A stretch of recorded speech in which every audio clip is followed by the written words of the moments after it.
अपने आदि सनातन धर्म में वेदों की मान्यता है या मनुस्मृति की? भाई वेदों की मान्यता, वेद सनातन है। अगर वेदों की मान्यता है तो शंकराचार्य हैं, वो मनुस्मृति को आधार क्यों बनाते हैं?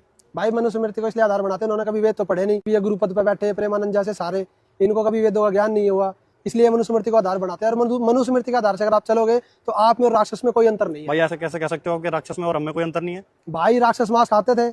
हाँ बिल्कुल। मनुस्मृति में लिखा हुआ है कि ब्रह्मा ने इंसानों के लिए मांस खाने के लिए बनाया, तो क्या सनातन धर्म में मांस खाना चाहिए? भाई इस चीज को हम नहीं माने, प्रमाण दो पहले। बाइला प्रमाण दिखाते हैं आपको। दिखा भाई। दे भाई, ये मनुस्मृति है, इसके 5वें अध्याय में लिखा हुआ है, इसमें स्वयं ब्रह्मा ने यज्ञ के लिए और सब यज्ञों की समृद्धि के लिए पशुओं का निर्माण किया है, इसीलिए यज्ञों में पशुओं का वध अहिंसा है, मतलब पशुओं का वध करना चाहिए, कोई हिंसा नहीं है वो। इत्यादि पशु, वृक्ष, कछुए आदि और पक्षी, ये सब यज्ञ के निमित्त मारे जाने पर उत्तम योनि को जन्म ग्रहण करते हैं। अब देखो आगे क्या लिखा हुआ है, बताओ भाई। श्राद्ध और मधुपर्क में तथा विधि नियुक्त होने पर जो मनुष्य मांस नहीं खाता वह मरने के 21 जन्म तक पशु होता है। यानी कि जो मांस नहीं खाता ना हिंदू धर्म में, वो पशु बनता है।